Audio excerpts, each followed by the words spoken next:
तो भेड़ियों को लेकर जो खबर थी उसकी 10 बड़ी खबरें हमने आपको बताई। अब पाठशाला की पहली क्लास, पहला चैप्टर। उधर ममता की धमकाने वाली पॉलिटिक्स, इधर पीएम मोदी ने माफी क्यों मांगी। बंगाल के गवर्नर और अमित शाह की मुलाकात हुई, राष्ट्रपति शासन पर क्या बात हुई। किसने डिमांड कर दी कि ममता का लाई डिटेक्टर टेस्ट कराओ, सच सामने आ जाएगा। सबसे पहले इसका चैप्टर।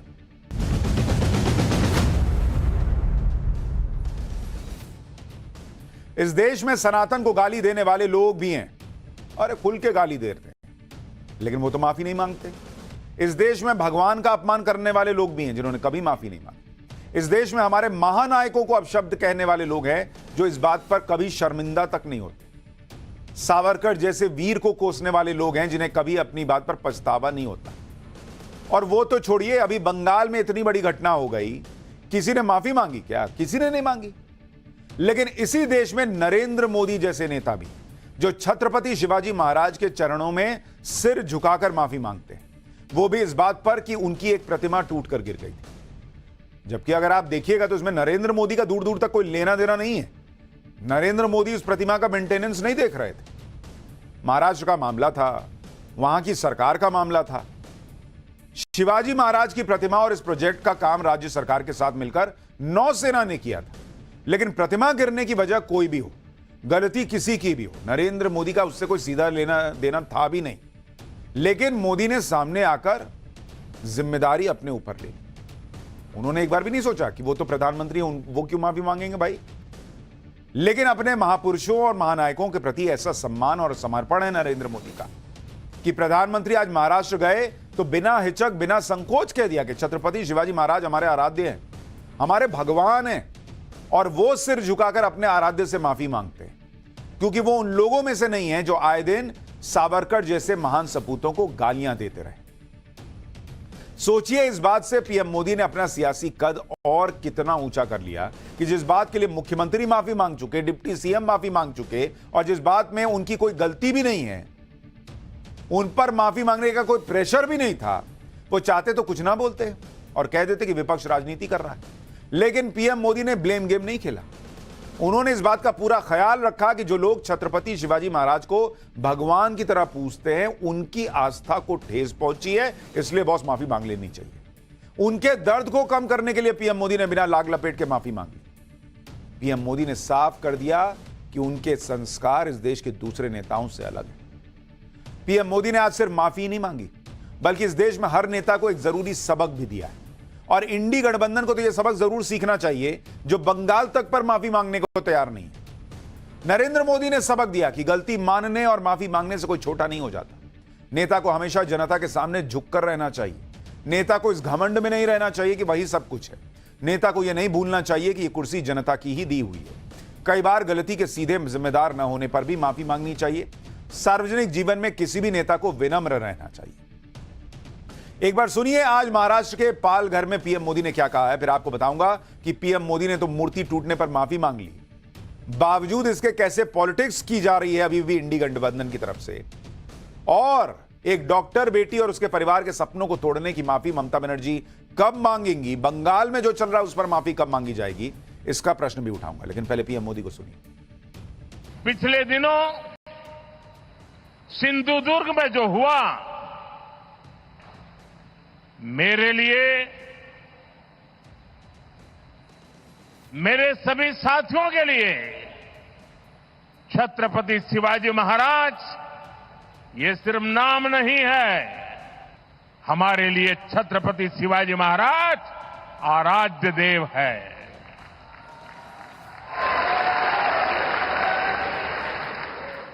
और मैं आज सर झुका करके मेरे आराध्य देव छत्रपति शिवाजी महाराज की उनके चरणों में मस्तक रख के माफी मांगता हूं।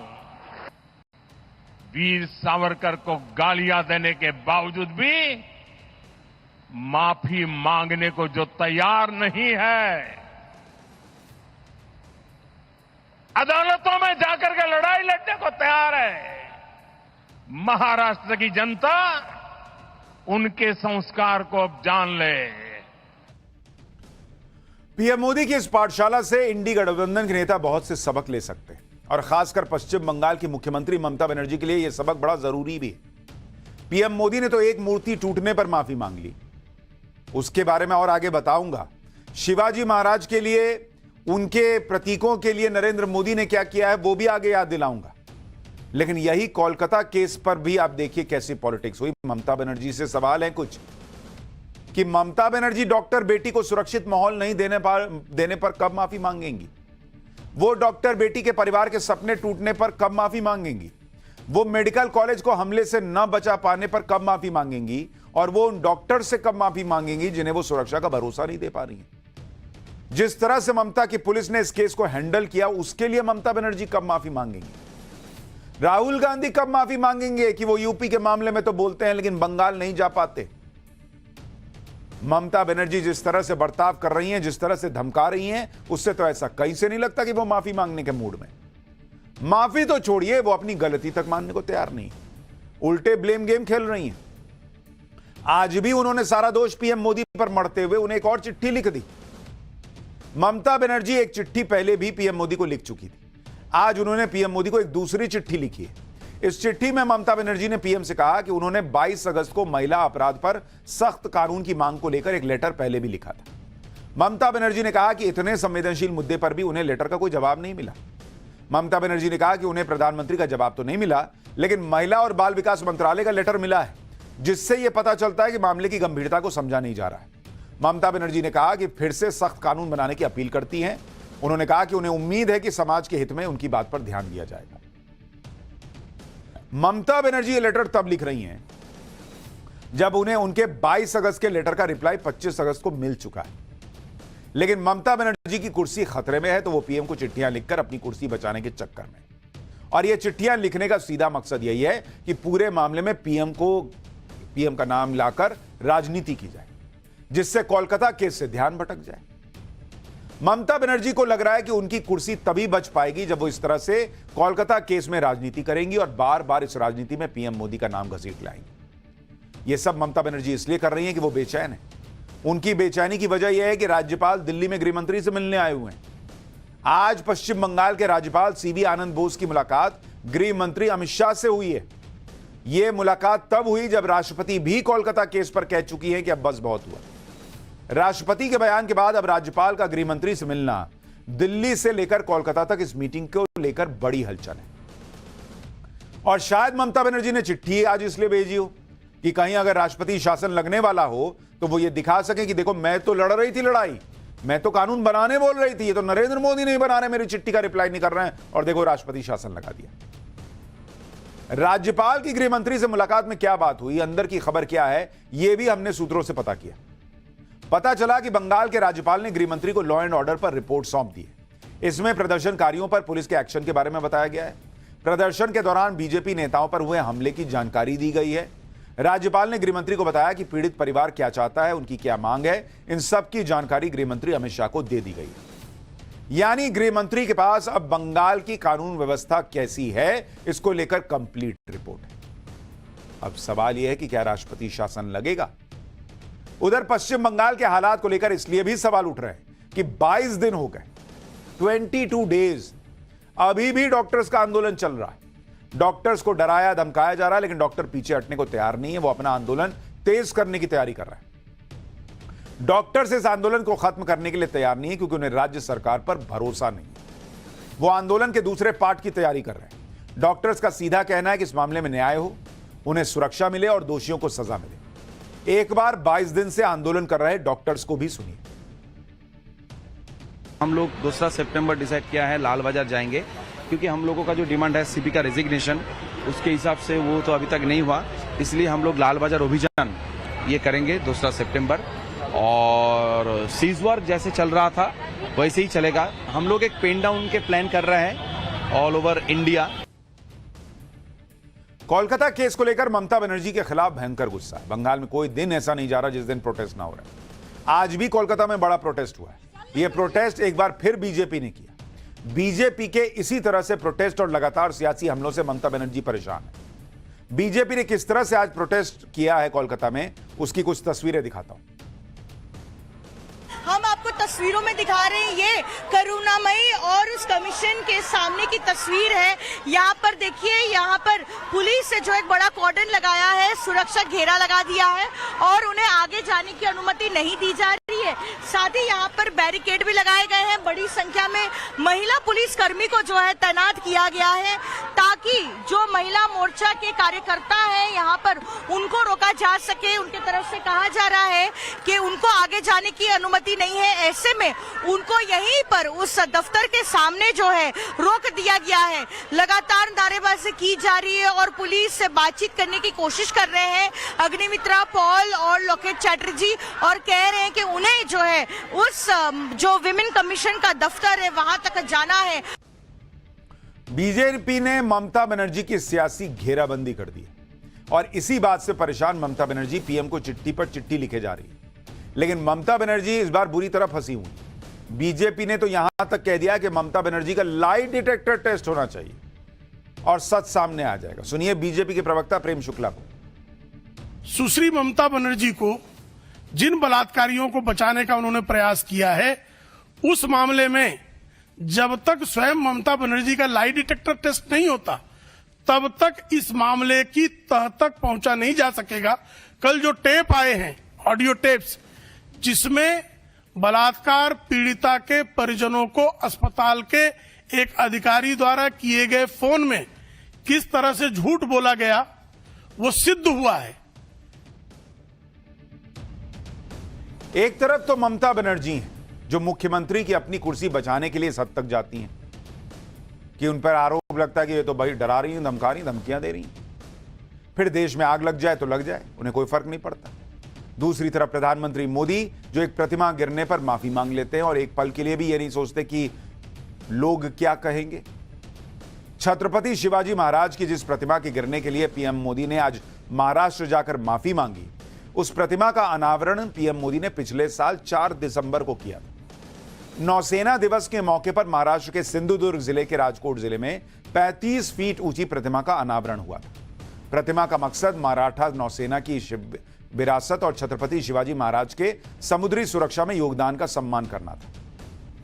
महाराष्ट्र के सीएम एकनाथ शिंदे के मुताबिक प्रतिमा नौसेना ने बनवाई थी और हवा के कारण गिर गई। लेकिन विपक्ष ने आरोप लगाया कि प्रतिमा को बनाने में भ्रष्टाचार हुआ है, इसी वजह से वो 8 महीने में गिर गए। पूरे देश में और खासकर महाराष्ट्र में छत्रपति शिवाजी महाराज को बहुत सम्मान दिया जाता है, इसलिए महाराष्ट्र में इंडी गठबंधन ने उनकी प्रतिमा के इस तरह गिरने को बड़ा मुद्दा बना लिया। महाराष्ट्र में चुनाव भी हैं, इसलिए भी विपक्ष इस मुद्दे को हाथ से जाने नहीं देना चाहता। इंडी गठबंधन ने 1 सितंबर को बड़े आंदोलन तक का ऐलान कर दिया। उद्धव ठाकरे की शिवसेना के नेता संजय राउत ने कहा कि उनकी पार्टी सरकार को जूते मारो आंदोलन शुरू करेगी। आज भी इंडी गठबंधन इसी ताक में था कि वो पीएम मोदी के महाराष्ट्र दौरे पर एनडीए को इस मुद्दे पर पानी पिला देगा। पीएम मोदी के मुंबई दौरे से पहले कांग्रेस ने पीएम मोदी से माफी की मांग करते हुए पोस्टर लगा दिए। जब पीएम मोदी मुंबई दौरे पर रहे तो कांग्रेस कार्यकर्ताओं ने काले झंडे लेकर सड़क पर प्रदर्शन किया। लेकिन इससे पहले कि इंडी गठबंधन कुछ माहौल बना पाता, पीएम मोदी ने महाराष्ट्र के पालघर के कार्यक्रम में माफी मांगकर पूरे मामले को ठंडा कर दिया। और जो कांग्रेस पीएम मोदी को काले झंडे दिखा रही, उसके प्लान को पीएम मोदी ने रेड फ्लैग कर दिया। जब इंडी गठबंधन को लगा कि पीएम मोदी की माफी के बाद तो इस मामले में कुछ बचा ही नहीं, तो अब इंडी गठबंधन माहौल यह बना रहा है कहकर कि माफी भी काफी नहीं है। सुनिए आप शिवसेना यूबीटी के नेता क्या कह रहे हैं, फिर बताऊंगा कि इस मूर्ति के टूटने को लेकर कैसे माफी मांगने की लाइन लग गई है। आदरणीय प्रधानमंत्री जी, आज आपको महाराष्ट्र की 13 करोड़ जनता के सामने नतमस्तक होकर माफी मांगनी पड़ी ना। छत्रपति शिवाजी महाराज केवल महाराष्ट्र के आराध्य नहीं है, संपूर्ण भारत के आराध्य देव। आज अगर उनकी मूर्ति में किसी प्रकार का भ्रष्टाचार पाया जा रहा है तो सिर्फ माफी से तो काम नहीं चलने वाला। प्रधानमंत्री जी, आपके मुख्यमंत्री को इस्तीफा देना चाहिए, उप मुख्यमंत्री को इस्तीफा देना चाहिए। आपके जो मंत्री हैं दीपक केसरकर, उनको तो तुरंत बर्खास्त करना चाहिए। आप यह भी देखिए कि महाराष्ट्र में एनडीए सरकार ने छत्रपति शिवाजी महाराज की घटना को कितनी गंभीरता से लिया। इस मामले में महाराष्ट्र के डिप्टी सीएम से लेकर सीएम सब माफी मांग चुके। भाई एकनाथ शिंदे कह चुके कि वो 100 बार पैर छूकर माफी मांगने को तैयार हैं, वो माफी मांगने से पीछे नहीं हटेंगे। डिप्टी सीएम अजीत पवार कह चुके कि महाराष्ट्र की 13 करोड़ जनता से माफी मांगते हैं, छत्रपति शिवाजी महाराज हमारे देवता हैं। डिप्टी सीएम देवेंद्र फडणवीस भी कह चुके हैं कि राज्य सरकार इससे भी बड़ी शिवाजी की प्रतिमा लगवाएगी और उनके सम्मान को बरकरार रखा जाएगा। इतना ही नहीं, बीजेपी मुंबई के अध्यक्ष आशीष शेलार पर इस घटना पर माफी मांगने वो भी मांग चुके हैं। यानी इससे पहले कि इंडी गठबंधन इस मामले में तूफान खड़ा करता, सरकार सरेंडर मोड में दिखी और माफी मांगकर इस मामले को और आगे बढ़ने नहीं दिया। इस घटना को लेकर महाराष्ट्र सरकार इतनी अलर्ट है कि कल देर रात भी सीएम शिंदे ने दोनों डिप्टी सीएम और नौसेना के अधिकारियों के साथ बैठक। वहीं आज डिप्टी सीएम अजित पवार उस राजकोट किले में पहुंच गए जहां शिवाजी महाराज की प्रतिमा गिरी थी। अजित पवार ने वहां जाकर हालात का जायजा लिया, संबंधित अधिकारियों से बातचीत भी की। सिर्फ 8 महीने में ही कोई प्रतिमा गिर जाए तो उस पर सवाल उठेंगे कि इतनी जल्दी प्रतिमा कैसे गिर गई, क्या यह लापरवाही है या प्रतिमा के निर्माण में कोई भ्रष्टाचार हुआ। इन सवालों से महाराष्ट्र सरकार बच भी नहीं सकती, इसलिए सरकार ने पहले ही इस मामले की जांच के आदेश दे दिए। एक ज्वाइंट टेक्निकल कमेटी बनाई गई है। इसके अलावा जो लोग इस प्रतिमा के निर्माण में लगे थे उनके खिलाफ एफआईआर हुई है, गिरफ्तारियां हो रही। पुलिस ने इस प्रोजेक्ट से जुड़े स्ट्रक्चरल कंसल्टेंट चेतन पाटिल को गिरफ्तार भी कर लिया है। चेतन का नाम एफआईआर में मूर्ति बनाने वाले कलाकार जयदीप आप्टे का भी नाम है। जयदीप आप्टे अभी फरार है और पुलिस उसकी तलाश कर रही है। मूर्ति मामले में महाराष्ट्र सरकार पर यह भी आरोप लग रहे हैं कि वो सब कुछ नौसेना पर डालकर अपनी जिम्मेदारी से बच रही, जबकि इस मामले में गुरुवार को नौसेना ने एक बयान जारी किया था कि प्रतिमा का कॉन्सेप्ट उनका था, उन्होंने इस प्रोजेक्ट को लीड किया था। राज्य सरकार के साथ कोऑर्डिनेशन में इसका काम को पूरा किया गया। सरकार की तरफ से इसके लिए फंड भी दिया गया। नौसेना की तरफ से कहा गया कि वो इस मामले में प्रतिमा की मरम्मत, उसे जल्द से जल्द फिर से स्थापित करने को लेकर प्रतिबद्ध है। इंडी गठबंधन पीएम मोदी और एनडीए पर छत्रपति शिवाजी महाराज के अपमान का आरोप लगा रहा है, लेकिन शायद इंडी गठबंधन के नेता ये भूल गए हैं कि प्रधानमंत्री मोदी ही हैं जिनकी लीडरशिप में महाराष्ट्र सरकार छत्रपति शिवाजी महाराज के उस घातक हथियार बाघ नख को 350 साल बाद विदेश से वापस लेकर आई। यह बाघ नख लंदन के विक्टोरिया और अल्बर्ट म्यूजियम में रखा हुआ था और इसे जुलाई में वापस भारत लाया गया। इसी बाघ नख से छत्रपति शिवाजी महाराज ने अफजल खान का खात्मा किया था। अफजल खान मुगल सल्तनत का एक सरदार था। शिवाजी महाराज ने इसी बाघ नख से अफजल खान का पेट चीर दिया था पूरा। इस बाघ नख को पूरे सम्मान के साथ महाराष्ट्र के सतारा स्थित शिवाजी महाराज के म्यूजियम में रखा गया। तो जो लोग आज शिवाजी महाराज की बात कर रहे हैं, उनके सम्मान की बात कर रहे हैं, नरेंद्र मोदी को कह रहे हैं कि वो छत्रपति शिवाजी महाराज का सम्मान नहीं करते। बॉस, आप लोग इतना सम्मान करते थे तो ये लाना था ना इतने साल में। छत्रपति शिवाजी महाराज का बाघ नख कोई लेकर आया है तो नरेंद्र मोदी लेकर आए, उनकी सरकार लेकर आई है। और एक मूर्ति गिर गई तो कहा जा रहा है कि नरेंद्र मोदी जो है छत्रपति शिवाजी महाराज का सम्मान नहीं करते। मूर्ति किसी ने भी बनवाई हो, कॉन्सेप्ट किसी का भी हो, लेकिन आज पीएम मोदी ने माफी मांगकर इस विवाद पर ब्रेक लगाया, क्योंकि पीएम मोदी नहीं चाहते कि ऐसे विवादों में सरकारें फंसी रहें और वो गलती मानकर उसे सुधारने और आगे बढ़कर काम करने में विश्वास रखते हैं। आप देखिए कि आज पीएम मोदी महाराष्ट्र के पालघर गए तो उन्होंने वहां एक मेगा प्रोजेक्ट की भी शुरुआत की। यह प्रोजेक्ट इतना बड़ा है कि डिप्टी सीएम देवेंद्र फडणवीस ने दावा कर दिया कि इस प्रोजेक्ट के लिए पीएम मोदी को अगले 200 साल तक याद किया जाएगा। ऐसा प्रोजेक्ट है। ऐसा क्या प्रोजेक्ट है भाई? महाराष्ट्र के पालघर में पीएम मोदी जो पोर्ट बनवा रहे हैं, वो पोर्ट बड़ा खास है। इस पोर्ट का नाम वधावन पोर्ट है, बंदरगाह। यह पोर्ट 76,220 करोड़ रुपए की लागत से बन रहा है, जो 2030 तक बनकर तैयार हो जाएगा। यह पोर्ट भारत में गहरे पानी का सबसे बड़ा बंदरगाह है और दुनिया के 10 सबसे बड़े पोर्ट में से एक होगा। वधावन पोर्ट से सालाना 298 मिलियन मीट्रिक टन व्यापार होने के आसार हैं। पोर्ट बन जाने के बाद गुजरात, राजस्थान और सेंट्रल इंडिया से व्यापार तेजी से होगा। यह पोर्ट विदेशी व्यापार में लगने वाले अतिरिक्त समय और खर्च को कम करेगा। अनुमान के मुताबिक पोर्ट बन जाने से 12 लाख रोजगार पैदा होंगे। यह राष्ट्रीय सुरक्षा के लिए भी बहुत जरूरी कदम है। भारत के 1448 हेक्टेयर के समुद्री इलाके पर निगरानी बढ़ेगी, स्ट्रैटेजिक इंपोर्ट ज्यादा होगा और इससे अरब सागर में भारत की पैठ बढ़ेगी। Europe, middle east, Africa, America जैसे देशों से व्यापार बढ़ जाएगा भाई। यही वजह है कि पीएम मोदी भी इस कदम को भविष्य में गेम चेंजर रहने वाला ये कह रहे हैं। आज महाराष्ट्र से पीएम ने यह भी संकेत दिया, और ऐसा संकेत जिससे विपक्ष में खलबली मचेगी, कि पीएम मोदी फिर लौटने वाले हैं 5 साल बाद। दरअसल पीएम मोदी ने एक कार्यक्रम में यह कह दिया कि वो अगली बार इस समारोह में फिर आएंगे, यानी 2029 के लिए भी पीएम मोदी ने अपना कॉन्फिडेंस दिखा दिया। सुनिए पीएम मोदी को। मुझे मेरे देश के युवाओं की टैलेंट पे इतना भरोसा है और मैं कहता हूं, बड़े विश्वास से कहता हूं, our best is yet to कम।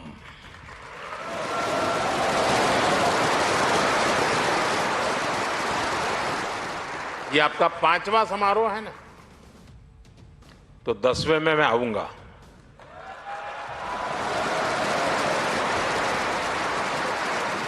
और तब आपने भी कल्पना नहीं की होगी, वहां पर आप भी पहुंचे होंगे दोस्तों। यानी नरेंद्र मोदी ने क्लियर कर दिया कि भारत को आगे बढ़ने से कोई नहीं रोक पाएगा। जो लोग भारत को बांग्लादेश जैसा बनाने का सपना देख रहे हैं, वो सपना पूरा नहीं हो पाएगा। नरेंद्र मोदी भारत को विकसित भारत बनाने का जो सपना देख रहे हैं, वो पूरा होगा और ये सारा काम वो करेंगे और 2029 में भी सत्ता में लौटेंगे।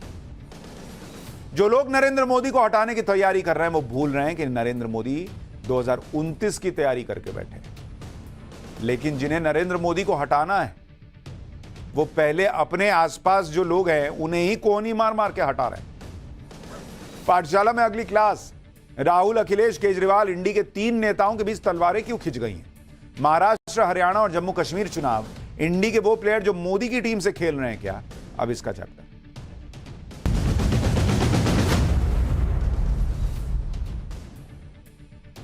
जब विधानसभा चुनाव का ऐलान हुआ था, तब इंडी गठबंधन बड़े जोर शोर से उतर गया था कि लोकसभा चुनाव में अभी ये काम पूरा नहीं हुआ नरेंद्र मोदी को हटाने का, तो वो विधानसभा में कर देंगे। मतलब लोकसभा चुनाव में नरेंद्र मोदी को हरा नहीं पाए तो विधानसभा चुनाव में मोदी को हराएंगे मिलकर। लेकिन यहां मोदी को हराने की बात तो दूर, ये तो इंडी के प्लेयर खुद मोदी की टीम से खेलने लगे, ऐसा लग रहा है, क्योंकि इनकी आपस में ही तलवारें खींची हुई हैं। राहुल गांधी अलग तलवार लिए खड़े हैं, उनकी पार्टी कांग्रेस। अखिलेश ने अलग तलवार उठाई हुई है। केजरीवाल की तलवार तो हमेशा ही बाहर रहती है। कांग्रेस हो या समाजवादी पार्टी हो या फिर आम आदमी पार्टी, सब अपना अपना फायदा इस वक्त देख रहे हैं। हरियाणा से लेकर जम्मू कश्मीर और उत्तर प्रदेश से लेकर महाराष्ट्र तक इंडी गठबंधन में जो टेंशन है, वो पब्लिक भी देख रही है बॉस, क्योंकि इंडी गठबंधन के 3 नेता आमने सामने आ गए, राहुल गांधी, अखिलेश यादव, अरविंद केजरीवाल। अखिलेश का सपना राष्ट्रीय पार्टी बनने का है, समाजवादी पार्टी को उन्हें राष्ट्रीय पार्टी बनाना है। केजरीवाल हरियाणा में सत्ता हासिल करना चाहते हैं, राहुल गांधी कश्मीर में कांग्रेस की वापसी चाहते हैं। और ये तीनों ही नेता ये काम गठबंधन के तहत नहीं करना चाह रहे हैं, क्योंकि अभी तक राज्यों के चुनाव को लेकर गठबंधन हुआ कहां है। अब आप खुद सोचिए कि मोदी विरोध और बीजेपी विरोध अब पीछे छूट जाएगा, अब ये आपस में लड़ेंगे, क्योंकि इनको सामने अपना फायदा दिख रहा है। आज इंडी गठबंधन में मचे इसी घमासान के बारे में आपको बताता हूं। सबसे पहले राहुल गांधी और अखिलेश यादव की बात कर लेते हैं, क्योंकि यूपी में तो 2 लड़कों की जोड़ी इन्होंने बनाई, इन्हें सीटें भी लोकसभा में यूपी में ठीक ठाक मिल गई। लेकिन अब इनमें मारामारी मची हुई है, क्योंकि अखिलेश यादव को लगता है कि कांग्रेस को तो उनकी वजह से फायदा हुआ है, नहीं तो यूपी में कांग्रेस को कौन पूछ रहा था भाई। उधर कांग्रेस को लगता है कि अखिलेश से अब काम निकल गया, तो फिर विधानसभा चुनाव में क्यों अखिलेश की पार्टी को भाग दिया जाए। लेकिन अखिलेश यादव भी दांव पेच में कम नहीं है। समाजवादी पार्टी ने जम्मू कश्मीर में चुनाव लड़ने का फैसला किया। ये समाजवादी पार्टी यूपी वाली, ये जम्मू कश्मीर जा रही है चुनाव लड़ने, जबकि जम्मू कश्मीर में कांग्रेस और नेशनल कॉन्फ्रेंस का गठबंधन ऑलरेडी हो चुका है। समाजवादी पार्टी ने हरियाणा में भी चुनाव लड़ने की तैयारी कर ली है, जबकि हरियाणा में कांग्रेस को लग रहा है कि वो तो अकेले ही काफी है। ये इनका गठबंधन है बॉस। जम्मू कश्मीर और हरियाणा वो राज्य हैं जहां कांग्रेस पूरी ताकत के साथ चुनाव लड़ने की प्लानिंग कर रही है, जिससे जरूरी है उसके साथ गठबंधन भी कर रही है। समाजवादी पार्टी शायद कांग्रेस की स्कीम ऑफ थिंग्स में फिट नहीं बैठ रही, लेकिन अखिलेश की प्लानिंग कुछ और ही है। अखिलेश यादव समाजवादी पार्टी को राष्ट्रीय पार्टी बनाने के लिए काम कर रहे हैं और इस टारगेट को पूरा करने के लिए कश्मीर और हरियाणा में चुनाव लड़ने वाले हैं। कांग्रेस से गठबंधन की कोशिश भी कर रहे हैं और गठबंधन नहीं होने पर अखिलेश कैसे कांग्रेस का गेम बिगाड़ सकते हैं वो बताऊंगा। उससे पहले सुनिए अखिलेश यादव ने हरियाणा में चुनाव लड़ने के सवाल पर क्या जवाब दिया। तो क्या हरियाणा में चुनाव लड़ेगी सपा? ये कहाँ चुनाव लड़ना है ये पार्टी तय करेगी और भविष्य में समाजवादी पार्टी राष्ट्रीय पार्टी कैसे बने उस दिशा में समाजवादी कार्यकर्ता नेता हम लोग लगातार काम करते रहेंगे। समाजवादी पार्टी को राष्ट्रीय पार्टी बनना है, लेकिन अगर समाजवादी पार्टी राष्ट्रीय पार्टी बन गई तो फिर कांग्रेस का क्या काम? कांग्रेस क्यों अपना कॉम्पिटिटर तैयार करेगी भाई? हरियाणा कोई यूपी भी नहीं है जहां कांग्रेस को समाजवादी पार्टी की जरूरत थी। यूपी में तो खूब प्रचार हुआ था कि 2 लड़कों की जोड़ी आ गई, 2 लड़कों की जोड़ी आ गई। अब लड़के एक दूसरे को कोई नहीं मार रहे, हटो ना, थोड़ा दूर रहो। हरियाणा में कहां आ रहे हो? राहुल और अखिलेश आ गए, ये यूपी में खूब फैलाया, लेकिन अब ये सब विधानसभा चुनाव में नहीं दिख रहा। हरियाणा में तो यूपी के 2 लड़कों की जोड़ी आपस में ही लड़ने वाली है, क्योंकि बताया जा रहा है कि समाजवादी पार्टी ने हरियाणा में कांग्रेस से 5 सीटें मांग ली। इसके लिए कांग्रेस हाईकमान से चर्चा चल रही है। गठबंधन नहीं होने पर समाजवादी पार्टी कह रही है कि हम 20 से 25 पे लड़ सकते हैं, तो या तो 5-2 नहीं तो 20 से 25 पे डैमेज सा हो। हरियाणा में विधानसभा चुनाव लड़ने के पीछे समाजवादी पार्टी के अपने लॉजिक है। हरियाणा में समाजवादी पार्टी अपने स्ट्रॉन्ग पॉइंट्स पर चुनाव लड़ने की तैयारी कर रही है। दरअसल हरियाणा में 11 सीटें यादव और 7 सीटें मुस्लिम बहुल हैं। इनमें से सपा ने चुनाव लड़ने के लिए 5 सीटें चिन्हित की हैं। अच्छा, ये 5 में मामला कुछ बन सकता है। इसके अलावा हरियाणा में करीब 15 लाख प्रवासी मतदाता हैं, जिसमें से 12 लाख मतदाता उत्तर प्रदेश के मूल निवासी। इन्हीं आंकड़ों के दम पर समाजवादी पार्टी हरियाणा में चुनाव लड़ने और राष्ट्रीय पार्टी बनने की दिशा में काम कर रही है। उसको लग रहा है कि भाई हो सकता है मिल जाए वोट, जीत जाए सीटें। लेकिन हरियाणा कांग्रेस को किसी भी कीमत पर समाजवादी पार्टी के साथ गठबंधन मंजूर नहीं लग रहा। भूपेंद्र सिंह हुड्डा और उनके बेटे दीपेंद्र हुड्डा लगातार अकेले चुनाव लड़ने की बात कर रहे हैं। इतना ही नहीं, ये दोनों ऐसी बात कर रहे हैं जो अखिलेश यादव को चुभ भी सकती है। 19 जुलाई को दीपेंद्र हुड्डा ने कहा था कि समाजवादी पार्टी का हरियाणा में कोई जनाधार नहीं है। राष्ट्रीय स्तर पर हमारा गठबंधन है, लेकिन राज्य स्तर पर समाजवादी पार्टी के साथ हमारा कोई गठबंधन नहीं। इसी तरह से 23 जून को भूपेंद्र सिंह हुड्डा ने कहा था कि समाजवादी पार्टी या आम आदमी पार्टी या अन्य दलों के साथ गठबंधन राष्ट्रीय स्तर पर था। भाई, हरियाणा में हमारा कोई गठबंधन नहीं है। यानी हरियाणा में समाजवादी पार्टी के लिए कांग्रेस के दरवाजे लगभग बंद हैं। यह अलग बात है कि अखिलेश यादव गठबंधन के लिए कांग्रेस आलाकमान से चर्चा कर रहे हैं। हालांकि लोग कह रहे हैं कि इसकी संभावना कम ही है कि कांग्रेस और समाजवादी पार्टी में गठबंधन हो पाएगा। तो यह तो कांग्रेस हमेशा से करती है। मध्य प्रदेश में कहां इनको सीट दी थी? वहां कमलनाथ ने इनको मिलने का ढंग से समय नहीं दिया था। अखिलेश यादव एकदम बमके हुए थे, नाराज थे। फिर जाके कांग्रेस सट गई यूपी में लोकसभा चुनाव। अब काम निकल गया तो हरियाणा में क्या है, उधर खड़ो। ये वाला हिसाब चल रहा है। यानी बात समाजवादी पार्टी के जनाधार पर आ गई। कांग्रेस नेताओं के इन बयानों से समाजवादी पार्टी के अंदर नाराजगी भी है। वो नहीं कहेंगे कि तुम्हारा यूपी में क्या जनाधार था जी, तुम मेरे कंधे पे बैठ के लड़ लिए। सूत्रों का कहना है कि समाजवादी पार्टी ने कांग्रेस नेताओं के इस बयान को गंभीरता से लिया है और अब समाजवादी पार्टी आलाकमान भी झुकने के मूड में नहीं दिख रहा। सूत्रों के मुताबिक समाजवादी पार्टी लीडरशिप का मानना है कि अगर हरियाणा में सपा का दावा नहीं बनता है तो यूपी उपचुनाव में कांग्रेस का भी तो नहीं बनता है। अगर हरियाणा में सपा का जनाधार नहीं है तो यूपी में कांग्रेस का कौन सा जनाधार है जी? हरियाणा, महाराष्ट्र, जम्मू कश्मीर के आधार पर ही यूपी उपचुनाव में कांग्रेस को सीटें मिलेंगी। मतलब जितना उधर दोगे उतना ही मांगने आना, नहीं तो रहो कोने में खड़ा। ये बातें अभी समाजवादी पार्टी के सूत्रों के हवाले से आ रही हैं, लेकिन इसकी चर्चा राजनीतिक गलियारों में होनी शुरू हो गई। लोकसभा चुनाव के बाद समाजवादी पार्टी देश की तीसरी सबसे बड़ी पार्टी। ऐसे में पार्टी लीडरशिप को लगता है कि इंडी गठबंधन में समाजवादी पार्टी की हैसियत है बॉस, और यह हैसियत और ज्यादा होनी चाहिए। समाजवादी पार्टी का अगर यह मानना है कि उपचुनाव में कांग्रेस का जनाधार नहीं है तो इसके पीछे समाजवादी पार्टी के पास लॉजिक है, और वो लॉजिक है उपचुनाव वाली सीटों पर कांग्रेस का प्रदर्शन। यूपी में जिन सीटों पर उपचुनाव होना है वहां कांग्रेस ने 2022 में क्या किया था? कुछ नहीं। जहां उपचुनाव होना है उनमें से 8 सीटों पर कांग्रेस 6000 वोटों के अंदर सिमट गई थी। 6000 वोट बॉस। मीरापुर, कुंदरकी, खैर और फूलपुर में तो 2000 वोट नहीं आए थे कांग्रेस पार्टी को। सिर्फ गाजियाबाद में कांग्रेस को 10,000 से ज्यादा वोट मिले थे। यह इनका हाल है, और यूपी में इनको सब चाहिए, दूसरी जगह ये किसी को कुछ देंगे नहीं। अब आप ये भी देखिए कि अगर कांग्रेस हरियाणा या महाराष्ट्र में समाजवादी पार्टी को सीट नहीं देती है तो उसका नुकसान क्या हो सकता है। आपको मध्य प्रदेश का उदाहरण याद दिलाता हूं। 2023 में एमपी विधानसभा चुनाव में कांग्रेस ने समाजवादी पार्टी को एक भी सीट नहीं दी। गठबंधन नहीं होने पर समाजवादी पार्टी ने एमपी में 69 सीटों पर चुनाव लड़ा। अखिलेश यादव ने 6 दिन में मध्य प्रदेश में 24 रैलियां कर दी, रोड शो कर दिए। 4 सीटों पर समाजवादी पार्टी की वजह से कांग्रेस हारी थी। यानी समाजवादी पार्टी के तेवर सख्त हैं और वो अपना प्रचार करना चाहते हैं, कद भी बढ़ाना चाहते हैं, और ये राहुल गांधी के लिए बड़ी चुनौती है। ये है इंडी गठबंधन का सच।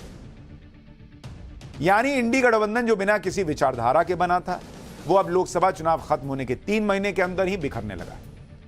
दवा में एक्सपायरी डेट नहीं होती है, वैसे इनके गठबंधन की एक्सपायरी डेट थी लोकसभा चुनाव 4 जून। अब वो वाला गोली खा रहे हैं तो रिएक्शन हो रहा है। हरियाणा की ही तरह अखिलेश यादव महाराष्ट्र में भी ताकत दिखाने जा रहे हैं। महाराष्ट्र में समाजवादी पार्टी के प्रदेश अध्यक्ष अबू आजमी ने चुनाव के लिए अखिलेश यादव से मुलाकात भी की। किन सीटों पर चुनाव लड़ना है उस पर चर्चा हुई है। यानी अखिलेश यादव ने महाराष्ट्र में चुनावी जंग का ऐलान कर दिया। अखिलेश के इस फैसले से महाराष्ट्र में इंडी गठबंधन को तगड़ा डेंट पड़ सकता है। महाराष्ट्र में भी अखिलेश यादव ने महाविकास अघाड़ी के सामने अपनी डिमांड रख दी। सूत्रों का दावा है कि महाराष्ट्र में अखिलेश यादव ने 12 सीटों की डिमांड रखी है। मुस्लिम बहुल और उत्तर भारतीय वोटरों वाली सीटों पर अखिलेश यादव की नजर है, लेकिन महाविकास अघाड़ी 1 सीट देने के मूड में नहीं है। क्या बात कर रहे हैं बॉस, यहां आप लड़िएगा। समाजवादी पार्टी का मानना है कि लोकसभा चुनाव में वो महाराष्ट्र से दूर थी, 1 भी सीट पर चुनाव नहीं लड़ा था। तो ऐसे में विधानसभा चुनाव में तो उसका दावा बनेगा ना भाई। लेकिन महाविकास अघाड़ी समाजवादी पार्टी को कोई सीट देने को तैयार नहीं, यानी महाराष्ट्र में भी टकराव तय है। महाविकास अघाड़ी से सीट मिलने का कोई संकेत नहीं मिलने पर अखिलेश यादव ने अपनी पार्टी को हरी झंडी दे दी और समाजवादी पार्टी फौरन महाराष्ट्र में एक्टिव हो गई। अखिलेश ने महाराष्ट्र में 12 सीटों पर कैंडिडेट लगभग तय कर लिए हैं कहा जा रहा है। अखिलेश यादव ने पीडीए के तहत 4 वरिष्ठ नेताओं को महाराष्ट्र चुनाव में प्रभारी बनाया है, जिनमें यूपी के नेता प्रतिपक्ष माता प्रसाद पांडे, जौनपुर के विधायक लकी यादव, विधायक तूफानी सरोज, विधायक इंद्रजीत सरोज ये भी शामिल है। पीडीए के हिसाब से प्रवासी मतदाताओं और मुस्लिम बहुल सीटों पर समाजवादी पार्टी का फोकस है। महाराष्ट्र में समाजवादी पार्टी के फिलहाल 2 विधायक हैं और दोनों ही मुसलमान हैं। समाजवादी पार्टी जिस स्तर पर महाराष्ट्र में तैयारी कर रही है, उससे महाविकास अघाड़ी में बेचैनी बढ़ गई कि भाई जीतेंगे नहीं लेकिन वोट तो काट ही ना देंगे। इसी तरह समाजवादी पार्टी ने जम्मू कश्मीर में भी चुनाव लड़ने का फैसला किया। कोई जगह नहीं छोड़ रहे अखिलेश यादव, हर जगह रुमाल डाल दिया कि मैं भी बैठूंगा। जम्मू कश्मीर का हाल आपको बताता हूं, वहां समाजवादी पार्टी क्यों अकेले लड़ने वाली है। जम्मू कश्मीर में कांग्रेस और नेशनल कॉन्फ्रेंस का गठबंधन हो चुका है। वो तो सीट शेयरिंग करके बैठे, जिसके मुताबिक नेशनल कॉन्फ्रेंस 51 सीट पर लड़ेगी, कांग्रेस 32 पर लड़ेगी। पैंथर्स पार्टी को 1 सीट, सीपीआई-एम को 1 सीट। इसके अलावा 5 सीटों पर फ्रेंडली फाइट होगी। बनिहाल, डोडा, भद्रवा, नगरोटा और सोपोर में कांग्रेस और नेशनल कॉन्फ्रेंस दोनों के कैंडिडेट उतरेंगे और लड़ेंगे। तो गठबंधन भी है और कुछ जगहों पर फ्रेंडली मैच खेल रहे हैं। कौन सा फ्रेंडली मैच बॉस? बाकी जगह हम साथ हैं और यहां पे नहीं ना, यहां हम लोग आपस में खेल रहे हैं। यानी जम्मू कश्मीर में सीटों का मामला पूरी तरह से जैसा भी कहिए घुमा फिरा के लॉक हो गया है। वहां समाजवादी पार्टी के लिए कोई गुंजाइश ही नहीं है, इसलिए अब वो अकेले चुनाव मैदान में उतरे। हालांकि कांग्रेस और नेशनल कॉन्फ्रेंस में जो गठबंधन हुआ है वो पूरी तरह से फूल प्रूफ नहीं है, क्योंकि उमर अब्दुल्ला जैसी बातें कर रहे हैं उससे तो यही लग रहा है जैसे नेशनल कॉन्फ्रेंस ने गठबंधन करके कांग्रेस पे एहसान किया है। सुनिए उमर अब्दुल्ला को, फिर आपको समाजवादी पार्टी की तैयारी दिखाऊंगा, बताऊंगा। पिछले दिनों कांग्रेस के साथ हाथ मिलाने का फैसला किया, हालांकि हमारे लिए वो फैसला इतना आसान नहीं था। हमारे लिए उन सीटों को कुर्बान करना जहां पे हम जानते थे कि अगर कोई मुकाबला दे सकता है वो नेशनल कॉन्फ्रेंस मुकाबला दे सकती है, लेकिन क्योंकि हम चाहते थे कि बीजेपी के खिलाफ खासकर जम्मू के निचले इलाकों में, रजौरी में, पुंछ में कांग्रेस और हम जो है मिलके उन ताकतों का मुकाबला करें, तभी हमने जाके यहां पे कुछ सीटें जो है नेशनल कॉन्फ्रेंस की झोली से निकाल के कांग्रेस की झोली में डाल दी। सुन रहे हैं, नेशनल कॉन्फ्रेंस की झोली से निकाल के कांग्रेस को दी। हालांकि कांग्रेस पूरी कोशिश कर रही है कि जम्मू कश्मीर में बीजेपी को रोका जाए, जिससे कांग्रेस ये मैसेज दे सके कि आर्टिकल 370 हटने से लोग खुश नहीं है और बीजेपी को हरा दिया। लेकिन अखिलेश यादव की महत्वाकांक्षा राष्ट्रीय पार्टी की, इसलिए जम्मू कश्मीर में राहुल वर्सेस अखिलेश होना तय है। 26 अगस्त को अखिलेश ने जियालाल वर्मा को जम्मू कश्मीर का प्रदेश अध्यक्ष बनाया। जियालाल वर्मा जम्मू कश्मीर के सांबा के रहने वाले। प्रदेश अध्यक्ष बनने के बाद जियालाल वर्मा ने संगठन खड़ा करना शुरू कर दिया। जियालाल वर्मा के मुताबिक आखिरी 2 चरणों के चुनाव में पार्टी लड़ेगी। 10 सीटों के लिए आवेदन आ चुके हैं और पार्टी 7 सीटों पर लड़ सकती है। यानी जम्मू कश्मीर में अब कांग्रेस के साथ साथ समाजवादी पार्टी का मुकाबला तय है और ऐसे में कांग्रेस नेशनल कॉन्फ्रेंस गठबंधन को परेशानी आ सकती है। हालांकि अखिलेश यादव ने कहा था कि वो कांग्रेस और नेशनल कॉन्फ्रेंस का साथ देंगे, लेकिन चुनाव लड़कर वो कैसा साथ दे रहे हैं या देंगे ये तो समझ से परे। यानी बात कुछ और करना कुछ और। इंडी गठबंधन में हो रहे चुनावी घमासान में तीसरे नेता हैं अरविंद केजरीवाल, जो फिलहाल तो जेल में है, लेकिन हरियाणा और कश्मीर में कांग्रेस के लिए मुश्किलें बढ़ा सकते हैं। आम आदमी पार्टी हरियाणा की सभी सीटों पर चुनाव लड़ने वाली है। दिल्ली और पंजाब के बाद आम आदमी पार्टी का फोकस हरियाणा पर है और हरियाणा में तो आम आदमी पार्टी ने बीजेपी के साथ कांग्रेस पर भी हमला करना शुरू कर दिया है। आम आदमी पार्टी का कहना है कि वो हरियाणा की सभी सीटों पर चुनाव लड़ेगी। ऐसा होने से हरियाणा में कांग्रेस को दिक्कत होना तय है, क्योंकि आम आदमी पार्टी जहां भी चुनाव लड़ती है कांग्रेस का ही वोट काटती है। दिल्ली और पंजाब इसके उदाहरण हैं, जहां आम आदमी पार्टी ने कांग्रेस को ही हराकर सत्ता हासिल की। इसके अलावा गुजरात में कांग्रेस का वोट काटा आम आदमी पार्टी ने, छत्तीसगढ़ में काटा, हर जगह तो ये उतर के कांग्रेस का वोट काटते हैं। अब ये कांग्रेस की गलती है, उसके बाद भी अगर आप लोकसभा चुनाव में इनसे सट रहे हो तो इनका क्या नुकसान है, कांग्रेस का ना नुकसान है।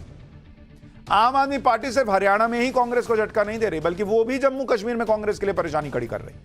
आम आदमी पार्टी ने जम्मू कश्मीर में चुनाव लड़ने का फैसला किया।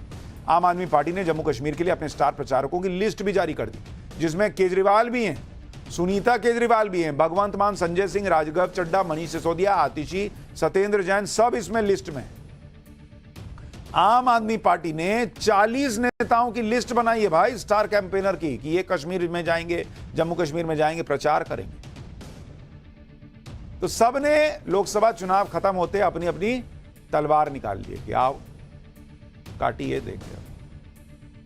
पाठशाला में अब अगली क्लास। बांग्लादेश के खूंखार आतंकी छूटने लगे जेल से। मोदी के भारत का नया संकट आ चुका है क्या सामने? आतंकी ओसामा बिन लादेन का दोस्त तबाही मचाने बाहर आ गया है। सत्ता बदलते बांग्लादेश ने पाकिस्तान से 40 टन आरडीएक्स क्यों मंगवाया है, देखिए चल।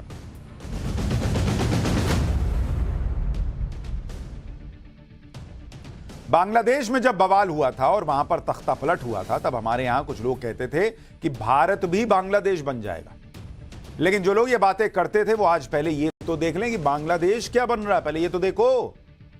भारत को बांग्लादेश बाद में बनाना, पहले बांग्लादेश क्या बन रहा है वो देखो। जिस बांग्लादेश के तख्ता पलट के सपने भारत में भी कुछ लोग देख रहे थे, वो बांग्लादेश अब खूंखार आतंकवादियों को खुली छूट दे रहा है। बांग्लादेश में एक के बाद एक खूंखार आतंकवादी छोड़े जा रहे हैं जेल से, और इन आतंकवादियों को अलकायदा और लश्कर तैयबा जैसे आतंकी संगठनों का सपोर्ट है। और सिर्फ छूट नहीं रहे बॉस, इनको ग्रैंड वेलकम मिल रहा है। ये वो आतंकी हैं जो भारत के लिए बड़ा खतरा बन सकते हैं। भारत एक तरफ कश्मीर में आतंकियों से लड़ रहा है, लेकिन अब बांग्लादेश के बॉर्डर पर भी ऐसा खतरा बढ़ सकता है। आतंकी संगठन है जो बांग्लादेश में शरिया कानून लाने का सपना देख रहा है।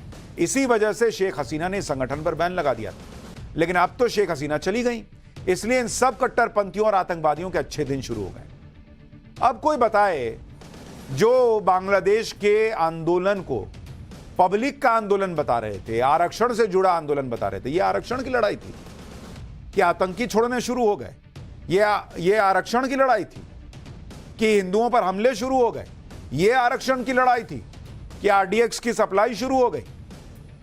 यानी आरक्षण को आगे एक तरह से पर्दे की तरह रखा और पीछे यही कट्टरपंथी सोच थी। बांग्लादेश की नई सरकार अब एक एक करके कट्टरपंथियों और आतंकियों को जेल से बाहर निकाल रही है। क्यों? ये देंगे क्या आरक्षण? अच्छा, उनका वेलकम भी हो रहा है। आप देखिए कि वहां की केयर टेकर सरकार के चीफ मोहम्मद यूनिस, जिन्हें नोबेल प्राइज विजेता और बांग्लादेश का मसीहा बताया जा रहा था, वो अब इन कट्टरपंथी और आतंकियों की रिहाई की फाइलों पर कैसे धड़ाधड़ साइन कर रहे हैं, कैसे कट्टरपंथियों को खुली छूट देने में जुटे हैं। मोहम्मद यूनिस की इस अंतरिम सरकार ने बांग्लादेश की सबसे बड़ी इस्लामिक पार्टी और कट्टरपंथी संगठन जमाते इस्लामी पर से बैन ही हटा लिया। इस बैन के हटने से जमाते इस्लामी अब बांग्लादेश में चुनाव लड़ सकता है। जमाते इस्लामी वो संगठन है जो पाकिस्तान को सपोर्ट करता है और बांग्लादेश में शरिया कानून लागू करना चाहता है। यह संगठन 2001 में खालिदा जिया की सरकार में शामिल भी हो चुका है। अब सोचिए कि अगर जमाते इस्लामी को सत्ता मिल गई तो बॉस फिर बचा क्या बांग्लादेश में? इसके अलावा 3 दिन पहले बांग्लादेश की अंतरिम सरकार ने आतंकी जशीमुद्दीन रहमानी को भी जेल से रिहा किया। इसका ओसामा बिन लादेन के आतंकी संगठन अल कायदा से डायरेक्ट कनेक्शन रहा है, लेकिन अब यह आतंकी जमानत पर जेल से बाहर आ गया। अब बताइए बॉस, चुनाव तो पाकिस्तान में वो हाफिज सईद भी लड़ जाता है तो क्या नेता हो गया? रहेगा तो आतंकी ही ना। अब यहां भी इन लोगों को सबको छोड़ रहे हैं कि आओ बाहर आओ भाई, ये आतंकी बाहर आएगा, हाथ में RDX होगा तो पाकिस्तान को तो उड़ाएगा नहीं, हमारे यहां ही आतंकी भेजेगा। आज आपको इन कट्टरपंथियों और आतंकियों की क्राइम कुंडली को देखने की जरूरत है ताकि इनकी भारत विरोधी सोच को एक्सपोज किया जा सके और आप समझ सके कि बांग्लादेश में हुआ क्या। लेकिन उससे पहले आपको आतंकी जशीमुद्दीन रहमानी की जेल से रिहाई की तस्वीरें दिखाता हूं। 27 अगस्त को बांग्लादेश की काशीपुर जेल के बाहर बांग्लादेश की सेना की तरफ से VIP ट्रीटमेंट मिला उसको। ये देखिए भाई, ये आतंकी छूटा है ऐसा जैसे हीरो बाहर आया। इस आतंकी को लेने बांग्लादेश की सेना के जवान पहुंचे और इसने जेल से बाहर आकर अपने समर्थकों को माइक से भाषण दिया। ये तस्वीरें भारत के लिए चिंता की बात हैं क्योंकि ये आतंकी दुनिया भर में कई बड़ी आतंकी हमलों में शामिल रह चुका है। बांग्लादेश में जशीमुद्दीन रहमानी नाम का जो आतंकवादी रिहा किया गया है वो खूंखार आतंकवादी है। आतंकी जशीमुद्दीन बांग्लादेश के आतंकी संगठन ABT यानी अंसारुल्लाह बांग्ला टीम का चीफ है। यह ढाका की जामा मस्जिद का इमाम रह चुका है। 2004 में इसने अल कायदा के मदद से बांग्लादेश के मदरसे शुरू किए और वहां के युवाओं को अपने साथ जोड़ना शुरू किया। दिसंबर 2017 को अमेरिका के मैनहट्टन में हुए एक बम ब्लास्ट में इसका नाम आया था। यह आतंकी हमला ISIS की मदद से करवाया गया था। इससे पहले 2015 में इसके ग्रुप के 10 आतंकियों ने बांग्लादेश की एक बैंक को भी लूटा था। कुछ साल पहले शेख हसीना ने इस आतंकी को एक मर्डर के केस में जेल में डाल दिया था, लेकिन बांग्लादेश की सत्ता बदलते ही यह साफ हो गया कि जशीमुद्दीन की रिहाई तय है और वो आ गया बाहर। भारत के लिए खतरे की खबर यह है कि इसकी रिहाई पहले बांग्लादेश की शेरपुर जेल से 500 कैदी भाग गए थे, जिसमें इसके आतंकी भी शामिल होने की बात सामने आई। इस खूंखार आतंकी की रिहाई के अलावा मोहम्मद यूनुस ने बांग्लादेश के सबसे कट्टरपंथी संगठन जमाते इस्लामी और इसके स्टूडेंट विंग से बैन भी हटा लिया। इस संगठन के बैन हटाने वाले कागजों पर यह लिखा गया कि जमात के खिलाफ आतंकवादी गतिविधियों में शामिल होने का कोई सबूत ही नहीं मिला। जमाते इस्लामी का छात्र संगठन इस्लामी छात्र शिविर का आतंकवाद से कोई संबंध नहीं मिला।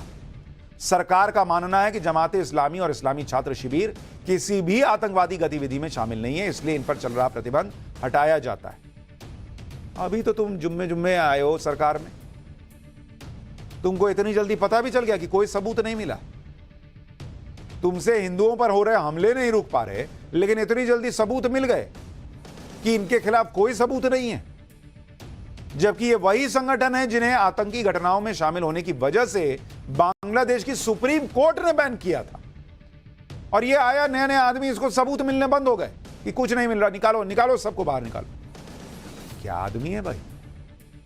अब यह समझिए कि इन दोनों संगठनों से बांग्लादेश के अंतरिम सरकार ने बैन क्यों हटाया। जमाते इस्लामी, जिसके खालिदा जिया की पार्टी BNP के साथ सियासी रिश्ते रहे, 2001 से 2006 के बीच जमाते इस्लामी खालिदा जिया के साथ सरकार में शामिल थी।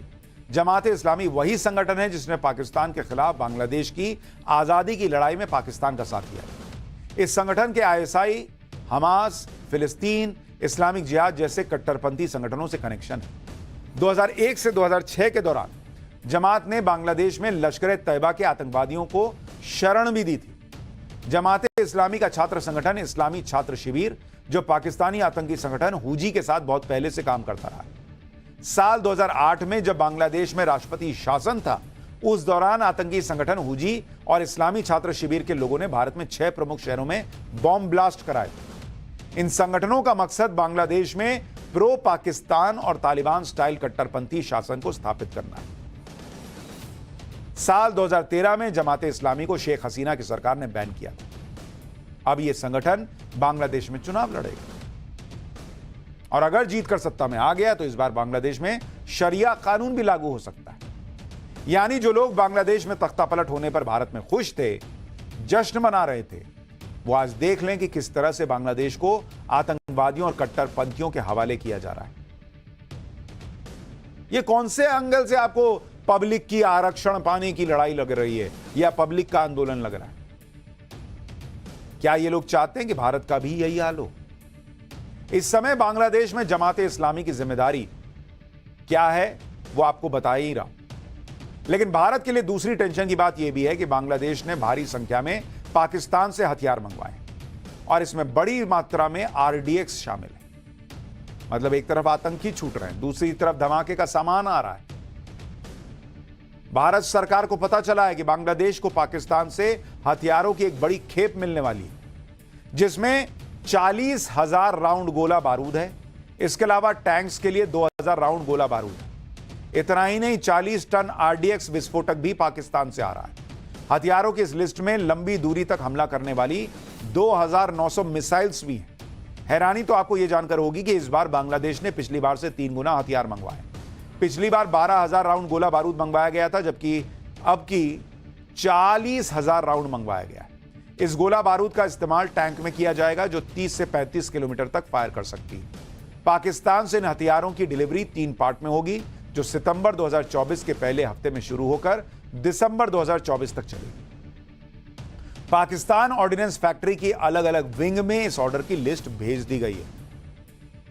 यानी बांग्लादेश में तो हालात खराब है ही, बांग्लादेश तो बर्बाद हो ही रहा है, लेकिन जिस तरह से वहां आतंकी छूट रहे हैं और पाकिस्तान हथियार सप्लाई कर रहा है, नरेंद्र मोदी सरकार के लिए एक नई टेंशन सामने खड़ी दिख रही है। लेकिन जो पाकिस्तान बांग्लादेश को हथियार सप्लाई कर रहा है वो भी बचा हुआ नहीं है, उसके लिए भी टेंशन है। एक बड़ी खबर आपको बता दूं, हिमाचल प्रदेश के डलहौजी के एक होटल में उस समय हंगामा मच गया जब एक भालू होटल में घुस गया। अब ये भालू होटल में क्या करने गया था ये तो वही जाने, लेकिन भालू को देखकर होटल स्टाफ और वहां रुके हुए लोगों के होश जरूर हुए। हालांकि थोड़ी देर में भालू होटल से निकलकर जंगल में भाग गया।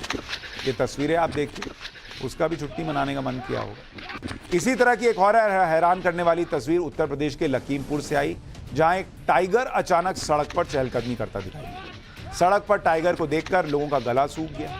यहां भी इंसानों की किस्मत अच्छी रही कि टाइगर बिना किसी पर हमला किए जंगल की तरफ चला गया।